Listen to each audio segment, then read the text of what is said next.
మాల్వి మల్హోత్రా తోటి ఆమెతోటి ఎఫ్ఐఆర్ పెట్టుకొని వెళ్ళిపోయాడు.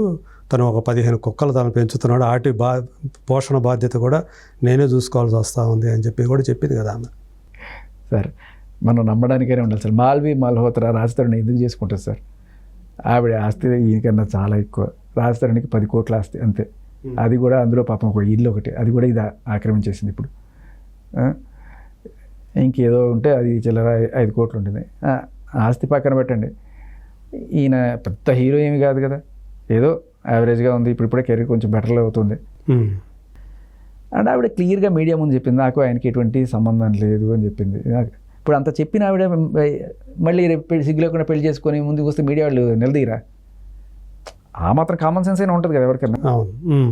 అండ్ ఇంకొకటి ఏంటంటే సార్, ఈ సైకాలజీ ఆలోచించండి. ఇప్పుడు మన Telugu heroes, middle class heroes ఎవరన్నా కూడా ఆయన ఎట్లాంటి వాడైనా కూడా ఆయన పెళ్ళా మాత్రం ఇంటి పట్టు ఉండే వాళ్ళని చూసుకుంటున్నారు కదా.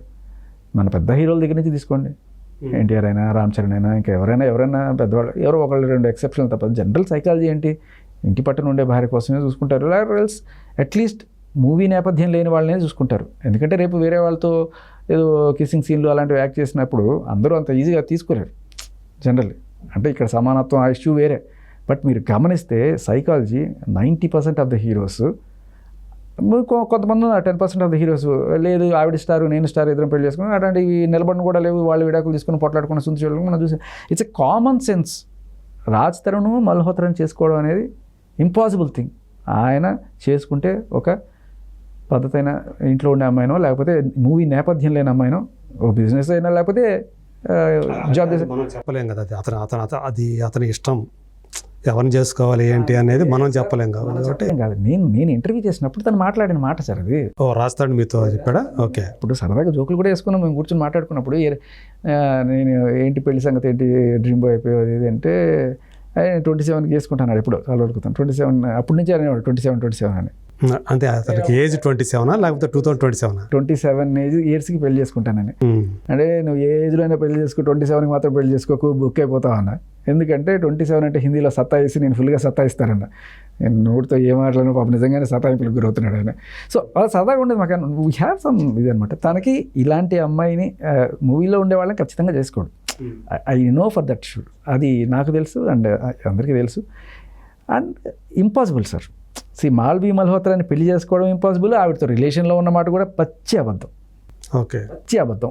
ఊరికి ఏంటంటే ఈ డ్రగ్స్ కేసు నుంచి ఆవిడ తప్పించుకోవడానికి రాజ్ తరుణ్ ఒకవేళ కనుక, అంటే మీరు జస్ట్ ఫర్ ఇమాజిన్, ఇది ఇంటర్నల్ కేవలం మాల్వి మల్హోత్రా ఇప్పుడైతే చెప్పింది, గతంలో ఒకరిద్దరు పేర్లు కూడా చెప్పింది కదా, వాళ్ళతో కూడా ఉండేవి ఎఫ్ఐఆర్లు ఉండేవి.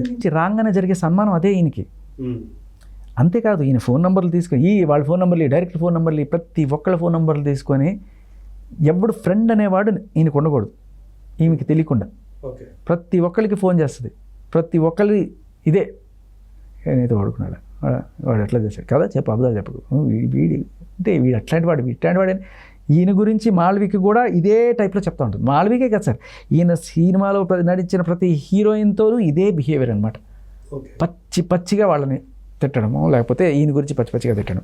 కొంతమంది తిరగబడతారు కదా, తిరగబడినప్పుడు మాల్వి నీకు ఏంటి ప్రాబ్లము, నేను ఏమన్నా ఉన్నానా, నువ్వు ఉంటే ఉండు, పోతే పో, నాకేంటి మీ ఇద్దరి మధ్యలో అంది ఆవిడ క్లియర్గా. ఆవిడ ఏమన్నా నీ రాస్తాడు నేను పీక్కుంటాను, నీ రాస్తాడు ఉంటాను ఎక్కడైనా చెప్పిందా?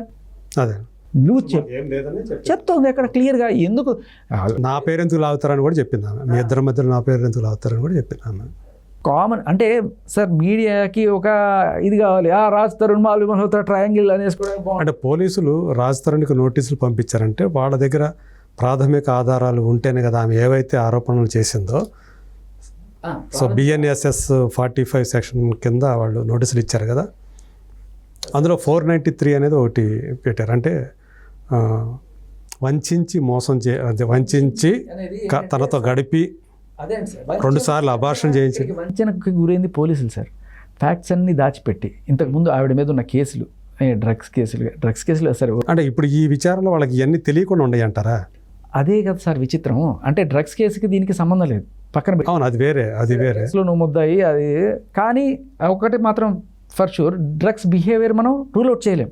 ఎందుకంటే నీ నేపథ్యమే అది. కాబట్టి నువ్వు డ్రగ్స్ తీసుకొని వీడిని కొట్టచ్చు, తిట్టచ్చు, చేయొచ్చు. సరే అది ఇప్పుడు వచ్చిందో ఎప్పుడు వచ్చిందో, కానీ రాజుతారు నన్ను కొట్టేశాడు, తిట్టేశాడు అని ఇవి ఏమైతే చెప్తుందో అందులో సగం ఫోటోలు అక్కడ గుంటూరులో మస్తాన్ సాయితో జరిగిన గొడవలో ఆవిడికి తగిలిన ఇవన్నీ ఫోటోలు తీసుకొని సబ్మిట్ చేసినవి. అక్కడ పోలీస్ స్టేషన్ సబ్మిట్ చేసిన ఫోటోలు మీరు ఆ ఎఫ్ఐఆర్ తెప్పించుకుంటే దాంతోపాటు రిమాండ్ రిపోర్ట్ అవన్నీ ఉంటాయి కదా, దాంట్లో ఈ సాక్ష్యాలు పెడతారు.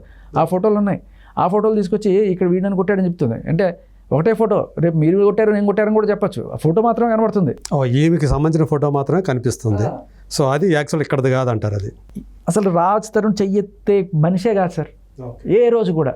మీరు అది నేను చెప్పడం కాదు, ఆ అమ్మాయి వాయిస్లో ఆ అమ్మాయి అనమాట ఏ రోజు రాజ్ తరుణ్ ఆమె చెయ్యట్లేదు. ఆ రోజు ఆ రికార్డు మాత్రం సమర్థించుకోవడానికి ఆ రికార్డు వచ్చిన రోజు నా తలపాలు కొట్టాడని చెప్తుంది. ఓకే, అది సో అది కూడా జరగలేదు. కానీ తప్పించుకోవడం కోసం దానికి ఆవిడ దగ్గర ప్రూఫ్ ఏం లేదు. ఊరికే ఏదో ఒక మాట అనమాట, నన్ను ప్రవోక్ చేశాడు, నన్ను ఇది చేశాడు. అప్పుడు ప్రవోక్ చేస్తే ప్రవోక్ అయ్యే మనిషి కాదు కదా. అట్లాంటి మనిషిని నేను మీకు ముందుగానే ప్రూవ్ చేశాను. ఇంకా నాలుగేది ఉన్నాయి నాకు ప్రూవ్ చేయడానికి.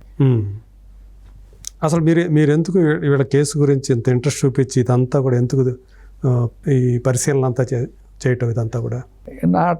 మా మెంటాలిటీ అది సార్. యాక్చువల్లీ ఏంటంటే ఏదన్నా కళ్ళ ముందు కనబడుతుంది, అరే కళ్ళ ముందు కనబడుతుంది ఎందుకు చూడట్లేదురా నువ్వు, ఒరే యాంకర్ ఇది అడగరా నువ్వు అనిపిస్తూ ఉంటుంది. వాళ్ళు అడగరు, కింద కామెంట్లు పెడుతుంటారు. సరే ఆయన దీంట్లో ఉన్నాడు చవాడు, తర్వాత అయినా చూసుకుంటారు కదా, కామెంట్లు చదువుకొని అవును కదా మనం ఇది అడగాలి కదా అనుకోవాలి కదా. ఎవరు అడగట్లేదు ఏంట్రా ఇదని చెప్పి నేను అంటే ఎవరు ఏమి అడగాలని చెప్పి మీరు అనుకున్నారు? నేనా ఇంటర్వ్యూ పెట్టారు, ఈవిడ మాట్లాడుతుంది, నాకు మస్తాన్ సాయికి రాజ్ తరుణ్ ప్రధానంగా మీ పేరు ప్రస్తావించాడు కదండి, మీ పేరు యాక్చువల్గా మల్హోత్రా అంటున్నారు మీరు, అది కాదు మీకు మస్తాన్ సాయికి ఏదో అఫైర్ ఉందని రాజ్ తరుణ్ దూరంగా ఉంటున్నట్టు కదా అని మీడియా ఆయన అడగడం. నాకు మస్తాన్ సాయికి ఏంటండి, మస్తాన్ సాయి నేను మంచి ఫ్రెండ్స్ అండి, మీరు ఎట్లా అనుకుంటే ఎట్లా అంటే మస్తాన్ సాయికి ఫోన్ చేయండి అంటే సరే అని చెప్పి మస్తాన్ సాయికి ఫోన్ చేస్తే ఏంటి మస్తాన్ సాయి మనకేమైనా ఉందా అంటే చిచి మనకేమో మన మంచి ఫ్రెండ్స్ కదా అంటే మా మధ్య ఏదో చిన్న గొడవ ఉందండి, అదేదో చిన్న కేసు అంటే ఏంటంటే రేపు ఉండి అటెంప్ట్ మారు చాలా చిన్న కేసులు సార్, చాలా చిన్న కేసులు కదా అవి. ఇప్పుడు జేబు దొంగతనం అంటే చాలా అది ఉరిదీసే కేసు, డ్రగ్స్ ఇవన్నీ చాలా చిన్న కేసులు.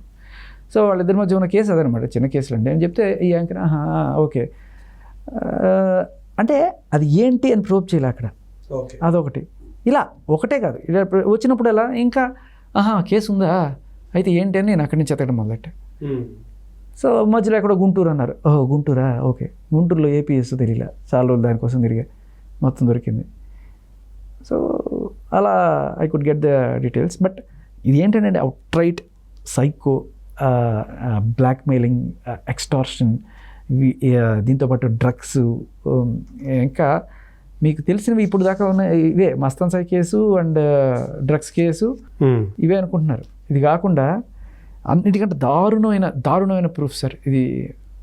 అంటే ఇది ఒకటే చాలా అనుకోండి, దీంట్లో ఆవిడ క్లియర్గా ఈ ఎఫ్ఐఆర్లో నేను చెప్పిందే మళ్ళీ చెప్తున్నాను అవసరం, కానీ ఇది చూడండి, ఇది ఏ ఛానల్లో మీకు చూపించలేదు, ఫస్ట్ టైం మీ ఛానల్ అనుకోండి. ఇది మీకు పంపించాను మీరు. ఓకే, గుంటూరులో న్యూస్, గుంటూరు డిస్ట్రిక్ట్ న్యూస్ ఇది. పెళ్లి చేసుకుంటానని పిలిచి యువతిపై అత్యాచారం. హైదరాబాద్కు చెందిన ఓ యువతి గుంటూరుకు చెందిన మస్తాన్కు పరిచయం అయింది. గత నెల 28న గుంటూరుకు వచ్చి హోటల్లో యువతి ఉన్నారు.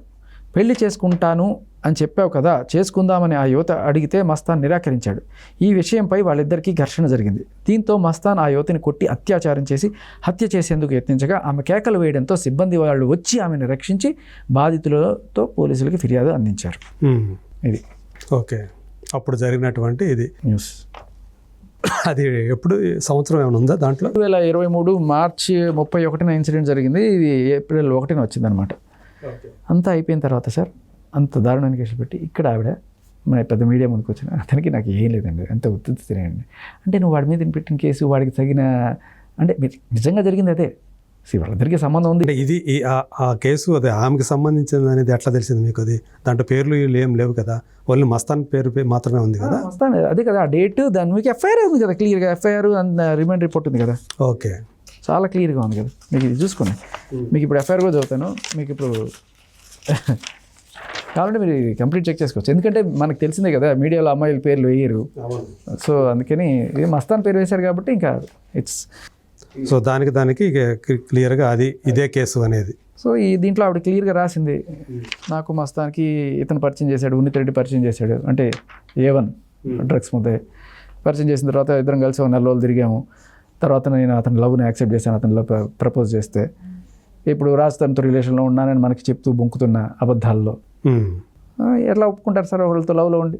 సరే 4-5 ఒకటేసారి లవ్లో ఉండే అమ్మాయినే అనుకుందాం అప్పటికి, పోనీ. అయితే అప్పుడు ఏముంది, తర్వాత ఒప్పుకున్న తర్వాత మా ఇంటికి వచ్చేవాడు. మా ఇంటికంటే ఇల్లు కోకాపేటలో ఇప్పుడు ఉంటున్న ఇల్లు అదే సార్. నేను మీ కిందకి చెప్పాను, ఒక సైకో టైప్లో. అంటే రాజ్ తరుణ్ ఉండగానే అతని ముందు ఇతన్ని తెచ్చుకొని ఏం పీకుతావు నువ్వు అంటే, రాజ్ తరుణ్ ఎప్పుడూ వదిలేసుకున్నాడు. ఇట్లా ఏం పీకుతావు అని ఈవిడ అనుకుంటుంది, అమ్మ నన్ను వదిలేసిపోయిందిరా బాబు, ఇది దరిద్రం వదిలిపోయింది, వాడిని తగులుకుంది, రేపు వీడి కర్మ వీడు ఎట్ట పడతాడు అనుకునే సంతోషం లోపల ఉంటుంది ఎవరికైనా కూడా. ఆవిడ ఈగో సాటిస్ఫాక్షన్ అంటే, వీడి ముందు నేను వేరే వాడు తిరుగుతున్నా, వీడు నోరు మూసుకొని కక్కులో చేస్తున్నాడు, ఇది ఆవిడ సాటిస్ఫాక్షన్ అనమాట. సరే ఆవిడ సాటిస్ఫాక్షన్ ఆడుకున్నాను. బట్ బేసికలీ ఎవరైనా కూడా ఒక్కరోజు పరిచయం అయినారా దీన్ని ఎట్టా వదిలించుకోవాలని ఆలోచించే అంత దారుణమైన బిహేవియర్. సరే వదిలేండి. తర్వాత ఈవిడ మస్తాన్ సాయి పరిచయం అయ్యాడు, మా ఇంటికి తీసుకొచ్చేవాడిని, అంటే ఇందాక చెప్పిన దానికి ఒక ప్రూఫ్, మా ఇంటికి తీసుకెళ్లేదాన్ని. తర్వాత ఐల్ అడ్రస్ కూడా రాసింది, సేమ్ ఆ విల్లాని కూడా రాసింది, మళ్ళీ మీకు డౌట్ రాకుండా. ఓకే. తర్వాత అక్కడి నుంచి అప్పుడప్పుడు నేను వాళ్ళకి మస్తాన్ సాయి హైదరాబాద్లోకి ఇల్లు ఉంది, అక్కడికి కూడా వెళ్ళేవాడిని. అక్కడ కూడా తనతో తిరిపాడు. సరే నేను వెళ్ళాను. వెళ్తే అక్కడి నుంచి ఒక 10 రోజులు అక్కడే ఆ లాడ్జ్లోనే ఉన్నాము. పెళ్ళి 22-23 అయిపోయి ఉంటుంది, కానీ 31వ తేదీ దాకా వాళ్ళు అక్కడే ఉన్నారు. ఇంకా ఉండేవాళ్ళేమో ఆ రోజు ఆ గొడవ జరగకపోతే. సో అంటే ఆల్మోస్ట్ 10 రోజులు 9 రోజులు అంతా బాగానే ఉన్నారు. నవరాత్రులు గడిపిన తర్వాత 10వ రోజు ఆవిడకి మరి అంటే అప్పటిదాకా రోజు ఇదే జరుగుతుంటుంది. పాపం మనోడికి కూడా సన్మానం సేమ్. 10వ రోజు తిరగబడ్డాడు, గొడవైంది. సో అయితే ఇక్కడ కొన్ని ఇంట్రెస్టింగ్, అంటే ఆ అమ్మాయి రాసిన వాటిలో మనం గమనించాల్సింది ఏంటంటే, మస్తాన్ సాయి ఇంటికి నేను వెళ్ళినప్పుడు అక్కడ నాకు తెలిసింది మస్తాన్ సాయికి పెళ్ళయింది అని. అప్పుడు నేను మస్తాన్ సాయిని నిలదీశాను, నాకు ఈ విషయం ఎందుకు చెప్పలేదు, నన్ను ఎందుకు మోసం చేసావని. నీకు ఆల్రెడీ పెళ్ళయింది అని చెప్పి నువ్వు రాజ్ తరుణ్ని ఇంట్రడ్యూస్ చేశానని న్యూస్ ఛానల్లో చెప్పావు. నీకు పెళ్ళయింది అని తెలిస్తే అతనికి పెళ్ళి అవడంలో తప్పేంటి? నీకు పెళ్ళి కాలేదు, నేను మోసం చేస్తున్నాడు అనే కదా నువ్వు నిలదీసావు అతన్ని. This it self is the proof that she is not married to, or she is not at all feeling that she is married. That is more important. చట్టం నమ్మిందా లేదా కాదు, ఈవిడంతటికి ఈవిడే నమ్మింది తనకి పెళ్ళి కాలేదు అని, అందుకనే అతన్ని నిలదీసింది. అతను మోసం చేశాడని ఫీల్ అవుతుంది అక్కడ. అదొకటే కాకుండా సరే ఇదైంది, తర్వాత కొట్టుకున్నారు, ఇదంతా అయింది. సో ఇది అయిపోయింది. అండ్ కామెడీ ఏంటంటే, ఇది తీసుకెళ్ళి పోలీసులకి చెప్తే, అదేంటమ్మా 9 రోజులు లాడ్జ్లో ఉండి 10 రోజులు రేపు చేసి, పెట్టవా కేసు పెడతావా ఇలా అంటే ఆడవాళ్ళు ఇంకా పెట్టాలి, అవేవో ఉంటాయి కదా రూల్స్, ఇంకా ఆ రకంగా ఏదో పెట్టారు మొత్తానికి. అంటే కరెక్ట్ తమాషా గమనించండి సరే, యాదృచ్ఛికం విచిత్రము.